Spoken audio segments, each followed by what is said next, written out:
الشيطان الرجيم بسم الله الرحمن الرحيم والذين هاجروا في الله من بعد ما ظلموا لنبوئنهم في الدنيا حسنة ولأجر الآخرة أكبر لو كانوا يعلمون الذين صبروا وعلى ربهم يتوكلون صدقت يا رب العالمين.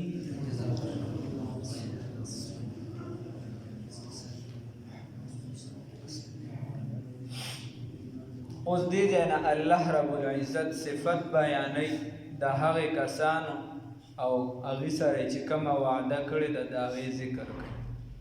چې کوم کسانو د الله رب العزت په لار کې هجرت کړي. الله وی چې چا هجرت کړی دی زما په لار کې پس د هغې نه چې دې سره ظلم وشو زیاتي وشو نو دې سره الله رب العزت وعده کوي او دا وعده د دوو ډلو سره ده. یو مخکې ډله ده چې محسنین دي ما تاسو ویل استاد محترم مفتی اعظم پاکستان مفتی محمد ضروري خان صاحب رحمه الله تعالی رحمتا واسعه هغه به وی احسنی بنو نو دوه ډلو سره ده یو چې دی د محسنینو سره ده او یو ورپسې بیا ذکر وشو د هجرت والا د دې سره دا وعده ده. الله وی چې په دنیا کې به هم دي د ښکلي مقام ورکم. نو اول ابتدا کې به په تصوف کې تا ته سختۍ وي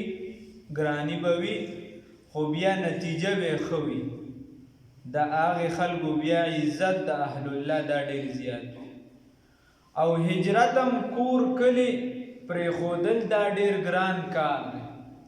دا ډېر ګران کار دی او دا هر څه چېرنه پاتې شو نو یا دا څوک په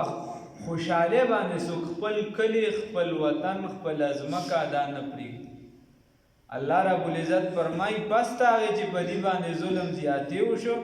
دې پرېښودو نو وعده دا ده چې لنبوئنهم فی الدنیا حسنه په دنیا کې به ډېر ښکلی مقام خامخا ورکوم او د آخرت دپاره بل اجر دی دوه یو د دنیا دغه شو د آخرت اجر هم ډېر لوی دی کاش چې دوی پوهېدي. اوس کم کسان چې سره د هجرت ذلیله شي د هغه وخت نه هغه خو ټول عزتمندو سرفراز و پس د هغې هغه مین چې کوم هجرت وا خو بند دی خو بیا هم چې ظلم زیاتي وي په یو ځمکه باندې بدامني وي او خلک د دین د حفاظت لپاره یو ځای نه بل ځای ته لاړ شي نو که خلک ډېر وي او رنګ ټولو له د هجرت ورکړی شي او بیا بعضې خلک پکې سرطرفه تر اخره پورې ذلت کې اخته وي نو دغه بعضې خلک چې دي د دوی نیت به د هجرت نه وي دغه نیت کې به فتور وي فرق به وي هغې کې به د دنیا یا د راشن څه غرض وي او چې د چا په نیت کې د الله رب العزت رضا وي د دین بچاو دپاره هجرت کړي نو الله رب العزت وی لنبوئنهم فی الدنیا حسنه خامخا به په دنیا کې هغه له ښه مقام بیا ورکوم نتیجه به ده. والذین او هغه کسان هاجرو چې هجرت یې کړی دي فی الله دپاره د رضا د الله من بعد ما رستو د هغه نه ظلمو چې ظلم وکړي شي په دیو باندې لنبوئنهم خامخا ځای به ورکړو دوی ته فی الدنیا په دنیا کې حسنتن ډېر ښکلي ځای ولأجر الآخرت او اجر د آخرت اکبر ډېر لوی دی د آخرت اجر ډېر لوی دی. لو کانوا یعلمون کاش که دوی پوهېدې الذین دا هغه کسان دي صبرو چې صبر یې کړی دي وعلى ربهم وبخبل رب باندې يتوکلون توکل کوي دي صبر کوي کوم مصیبتونه دي ته رسیدلې دي کوم غمونه دي ته رسیدلې دي کم تکالیف دې ته رسېدلي دي په هغې باندې صبر کوي وعلى ربهم یتوکلون او د الله رب العزت په ذات باندې توکل کوي الله دې راکې پیدا کړي بیا الله وایي وما ارسلنا او من ندی را لېږلي من قبلک مخکې دستانه الا رجالا مگر سړي نوحي الیهم چې من وحي کړی و دیو ته فاسألو بس سوالو کې اهل الذکر د اهل فئه بس سوالو کې د اهل علمنا ان کنتم لا تعلمون که چرته تاسو نه پوهیږئ الله رب العزت فرمایي وای موږ چې دې رالیږلو ستانه مخکې پیغمبرانو لره نوحي الیهم چې موږ به وحي کوله دیو ته اوس خبره دا ده الله وی دا چې کوم رالیږلي نو دا سړي وو پیغمبرانو او سړي وجه دا ده لومبنی نمبر خبره چې دا انسانان مې رالیږلي دي نو انسانان مې ځکه رالیږلي دي چې د نبوت د هر امت دپاره خپل پیغمبر چې دا نمونه او د انسانانو دپاره د انسان نه علاوه بل څه نمونه نشي ګرځېدی فرشتې نشي ګرځېدی نو الله رب العزت فرمایي دا سوال ذهن کې یاد وساتئ دا ګوره جواب سوال یاد وساتئ الله وی فرشته مې ځکه راونه لېږله جن مې ځکه راونه لېږله بل مخلوق مې ځکه راونه لېږه الله په دې قادر و چې هغې رالېږلي خو الله وی دا مې ځکه راونه لېږه چې دا نمونه نه ګرځېده د انسان دپاره اوس د جن دی د هغه به بعضې څیزونو ته ضرورت نه وي د سره بعضې څیزونو کې به هغه د سره څه حاجت نه وي لکه شان فرشته ده د هغه به بعضې خواهشات نه وي د هغه به بل څه نه وي بل څه به نه وي او انسان د انسان دپاره نمونه ګرځي نو د دې وجې الله وی انسانانو ته مې پیغمبر دا انسان راولي دویم نمبر الله وی الا رجالا سړي مې راولېږل نو سړي مې ځکه راولېږل چې د دې دپاره کلاو میدان پکارو چې دا کم شخصیت نمونه ګرځي چې د ده ادا د ده حرکات د ده هر یو څیز دا خلک ویني او زنانه چې ده هغه محفوظ ذات یا به پټی هغه به پټی یا بېره خبره ده چې اوس د بازارونو زینت دی د اشتهاراتو زینت دی د ټیویګانو زینت ګرځېدلی وی په کور کې خدمت مه کوه ځکه چې دې مثال خو د څاروي دی په کور یې تړلي او ګیا در اچوي او خیر دی په جاز کې د 200 کسانو خدمت کوه هغې ته خپل بدن خایه هغې ته چې دی خپل اندامونه شو کوه خو د خپل خاوند د خپل مور پلار د خپل رونو د دې خدمت مه کوه دا د نن سبا فلسفه ده دا فکر دی دا تعلیم ورکړي شي خلکو ته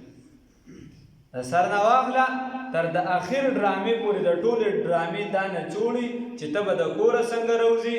ته به چې دی په عشق کې څنګه اخته کېږي ته به چې دی بیا هغه هلک څنګه اخته کوي یا هلک به جینۍ څنګه اخته کوي میلاویږي به څنګه خط به څنګه ورلیږي موبایل به څنګه څه چل به کوي د کور کې به بیا څنګه چل کې په ځان به څه چل کې یا به چې دی اخره کې به میلاویږي څنګه اخره کې به بیا چې دی نو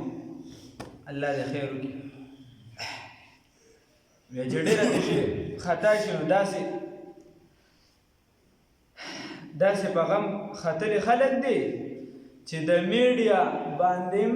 په خبرونو په یو څه بل څه کې بیا د ډرامو تذکره راشي پلانکې مړ شو پلانکې ژوندی شو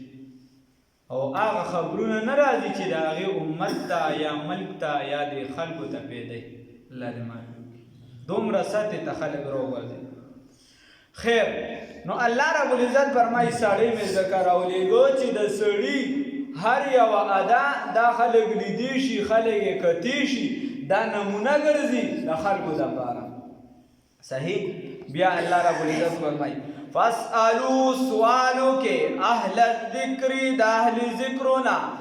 پوهانونه اهل دانش کمی ان کنتم لا تعلمون که چرته تاسو نه پوهیږئ نو خبره دا شوه چې د هر میدان دانشوران دا ځان لري اوس یو کس به د میډیکل مسلې نو د ډاکټر نه تپوسه کوه به ما پسې نه راځي یو کس به بل څه مسلې نو هغې میدان کس پسې لاړ شي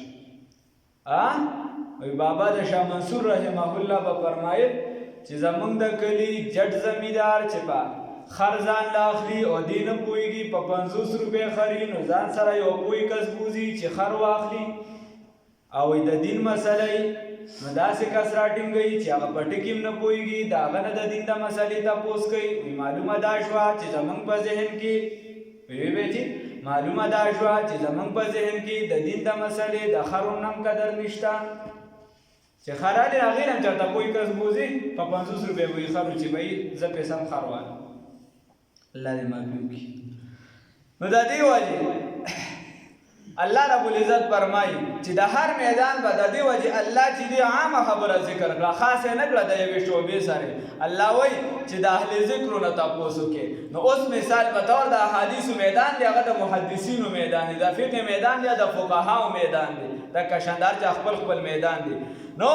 ته د دنیا په شعبه کې په امت کې هم 3 قسمه ډلې دي یو به مقلدین وي یو به غیر مقلدین وي او یو اهل هوا دي غیر مقلدین هغه دي چې د اجتهاد درجې ته رسیدلي دي هغه په هغه مقام باندې دي چې د قرآن نه خپل مسائل لوباسي د احادیثو نه خپل مسائل لوباسي لکه امام ابو حنیفه رحمه الله امام شافعي رحمه الله یا چې د امام احمد بن حنبل امام مالک امام سفیان ثوری وغیره ابن عیینه او یو هغه خلک دي چې دې مقلدین دي دې پسې روان دي او د دې په تابعدارۍ کې چې کوم مسائل د قرآن او حدیثو کې واضح نه دي او دې ذکر کړي دي د دې تقلید کوي او دریم نمبر چې نه خپل د اجتهاد درجې ته رسیدلي د امام ابو حنیفه په میدان کې نه دي د امام شافعي په میدان کې نه دي یا د دې نورو په میدان کې نه دي او نو هغې مقلدین هم نه دي د دې تابعداري هم نه کوي او خپل هم چې دي دغه مقام د اجتهاد ته نه دي رسیدلي نو هغه اهل هوا دي هغه د خپل ذهن په تابعدارۍ کې لګیا دي یوه خبره د یو ځای نه راولي بله د بل ځای نه راولي تا ته محتم امام ابو حنیفه صاحب پسې مزه وایي د خپلې خوښې کار کوه الله هم دې دغه ډلو نه وساتي دا په امت کې ګوره څوک دا دې ونه وایي چې دا څلور واړه مسلکه سره یو دي ما او تا پکې پیدا کړو اختلاف رحمان بابا وایي خبره دا ده چې دغه مسلکونه دغه یو دي دغه کې د دې ماخذ چې دی د دې راغستل چې کوم دی د قرآن او د احادیثو نه دی د دې ماخذ دا قرآن او حدیث دی او هر چې نوې ډلې ټپلې جوړېږي نو هغه په بغض او په عناد باندې جوړېږي نو یو کس به وایي ما ته چې امام ابو حنیفه صاحب پسې مزه ښه نه به ځم چا پسې لاړ شم وایي زه خو په قرآن حدیث نه پوهېږم ما ته یو مسله راله چا نه به تپوس کوم وایي بس خپل قرآن حدیث کې وګوره زه پرې نه پوهېږم بیا چا نه تپوس وکړم د مولیا نه تپوس وکړه نو د دې د زمانې د مولیا دې زه تقلید وکړم چې د هغه په علم کې ما ته شک به ښکاره شي کیدی شي پکې یا به بل څه او د دومره چې د امت د چا په لار باندې روان دي د هغه تقلید ولې نه کوم چې د نن زمانې د مولیا کوم دا تقلید دی هغه هم دی دلته هم تابعداري ده هلته هم تابعداري ده نو چې دا دومره لرې راځم او د امام ابو حنیفه صاحب سره اختلاف کوم د هغه امام به تابعداري وکړم چې ټول امت په اتفاقي روان دي د امام شاه ولی الله په شان خلک ورپسې روان دي د مجدد البساني په شان خلک ورپسې روان دي بیا ورپسې زه داسې امام غزالي رحمه الله داسې لوی لوی خلک چې په دې امت کې تېر شوي دي هغې چې د دې امت الله دې معافي وکړي نو د دې وجې دغه امتونه امت اتفاق غواړي دکه د امامانو په دغه لار به ځي ورنه بیا به په هر کور کې ځان له مذهبي ته به وایي چې یاره زه په دې حدیث باندې داسې پوه شم بل به وایي چې زه پرې داسې پوه شم د هر چا به ځان له پوهېږي هر کس به ځان له یو کس به فضایل عمل کتلي ابوی نه فضایل عمل که زه ما خو هغې کې کتلي هغې کې داسې زه به یې داسې کوم بل کس به فضایل صدقات کتلي ابو چې هغې به د خپل سوچ مطابق کوي بل به بخاري شریف کتلي به د خپل سوچ مطابق کوي نور ورته پته نه لګي چې دا حدیث د کمې درجې دی د کمې درجې دی ځکه هر چاته دا لار کولاول نشته هر چاته دا لار کولاول نشته نو الله رب العزت فرمایي فاسألو اوس د امام ابو حنیفه رحمه الله سره که اختلاف کوي امام شافعي صاحب حق لري د دغه میدان به یا د هغه د پایې کس دی امام مالک صاحب حق لري زه دا حق نه لرم چې زه امام ابو حنیفه صاحب ته ویم چې امام ابو حنیفه صاحب په غلط زه د هغه پوخور یم فاسألوا وسوالو کے اہل الذکر دا اہل علمنا ان کنتم لا تعلمون کو چرتا تاسو نپوئی گے بالبیناتی پخکار دلائل سرا منگرالی گلیو دلرا پخکار دلائل سرا پواضح دلائل سرا والزبوری او پسحائب سرا پنصیحت سرا وانزلنا ونازل کړي دی منګه الیک داتا الذکر قران پاک یو د قران پاک نوم دی الذکر یا وانزلنا ونازل کړي دی منګه الیک داتا الذکر نصیحتنا قران دی مراد دی یا وحی په دوه قسمه ده کاکا یې څه لګا وحی په دوه قسمه ده یو وحی چې دا هغه ته جلی ویل شي او یو تخفی ویل شي یو کار وحی دا قران پاک دی او یو پټه وحی ده یو پټه وحی ده هغه کوم احادیث رسول الله صلی الله علیه وسلم دی نو دلته مراد احادیث نبی کریم صلی الله علیه وسلم دی پټه وحی ځکه د قران لومبني مفسر اعظم محمد رسول الله صلی الله علیه وسلم دی نو الله وی د دې قران تفسیر بدلته په احادیث د نبی کریم صلی الله علیه وسلم کی الله وی والنجم اذا هوا ما ضل صاحبكم وما غوى وما ينطق عن الهوى ان هو الا وحي يوحى الله رب العزت فرمای دا پیغمبر وی زما د قسم وی باغ استور باندې چې هغه پټی ما ضل صاحبكم تاسو دا ملګری پنا ختم نه دی خطا شوی پنا ختم نه دی بیدار شوی ها وما غوا او دا تاسو دا ملګری چې دی پخکارا قصدن عمدن هم چې دی یو ګناه ده نه ده کړې یو خطا یې نه ده کړې نو پنا ختم دی خطا نشته شي او قصدن هم نه ده کړې وما ينطق عن الهوى او دی چې دی د خواهشاتو تابعداري نه کوي نو ته په هغې باندې نه کوي ان هو الا وحی یوحى د دو دی چې کومه خبره کوي هغه د الله رب العزت وحی وي صحابی د دې وجه نبی کریم صلی الله علیه وسلم ته عرض کوي اے محمد رسول الله صلی الله علیه وسلم کله نا کله تاسو غصه زه تاسو نه ټول لیکل کوم خو کله تاسو غصه او تاسو خبرو کې نو آیا لیکم کنا نبی کریم صلی الله علیه وسلم خپل جبه مبارکه ونیسله وی زما د په هغه ذات قسم وي د کوم ذات په قبضه کې چې زما روح دی د دې جبه نه نوځي مگر حق توځي دین صرف حق وزي نو الله رب العزت فرمای وانزلنا ومن نازل کړي دي الیک استا جانب تا الذکر نصیحت لرا لتبین للناس دبار د دې چې ته بیان کې خلقو ته ما هغه سنزل الیهم چې نازل کړي شوی دي استا جانب ته ما هغه سنزل چې نازل کړي شوی دي الیهم د دې طرف ته ولعلهم خایږي چې دوی یتفکرون سوچو کی فکر وکي نو سوچ فکر وکي بس باندې په دغه سنت د رسول الله صلی الله علیه وسلم باندې نو د دې وجه عملی تفسیر د قران پاک عملی نمونه د قران پاک دا محمد رسول الله صلی الله علیه وسلم دی که څوک وایي چې زه حدیث نه رالم او صرف په قران ځان پوهول غواړم نو ای حال استو محال استو جنون دا به اسې لګیای دی په ګډ وډو غریب سر دی د دې وجه دا مور بی بی عائشہ صدیقہ بنت صدیق رضی اللہ تعالی عنہما نے تپوس شوی دی وی د نبی کریم صلی اللہ علیہ وسلم مبارک اخلاق څنګه نو عائشہ بی بی ورته فرمایي وی د هغه اخلاق چې دا قران دا هغه اخلاق دا قران وس قران کې چې څنګه دی عملی نمونه نبی کریم صلی اللہ علیہ وسلم او منګه امتیان الحمدللہ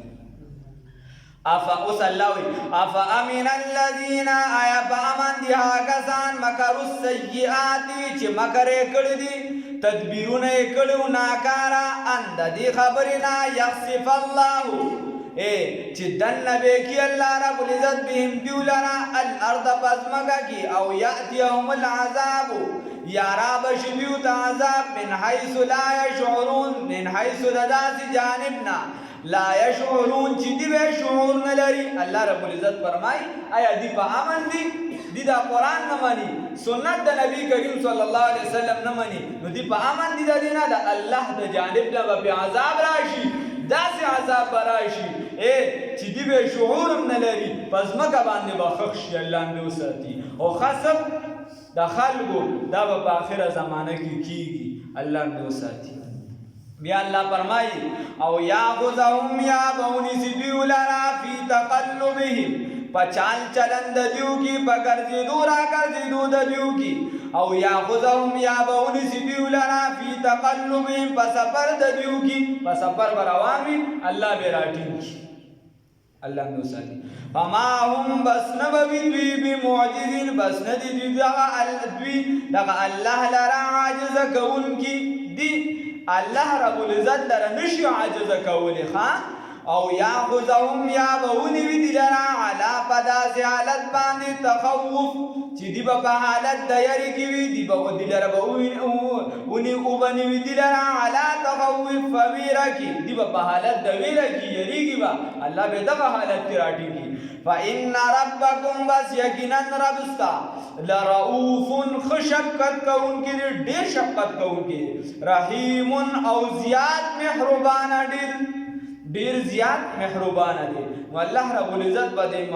مخلوق باندې په انسانانو باندې ډېر زیات شفقت کوي او الله رب العزت ډېر زیات مهربان دی. الله رب العزت موږ لم دا توفیق راکړي چې موږ د الله رب العزت د رحمت ځان جوړ کړو.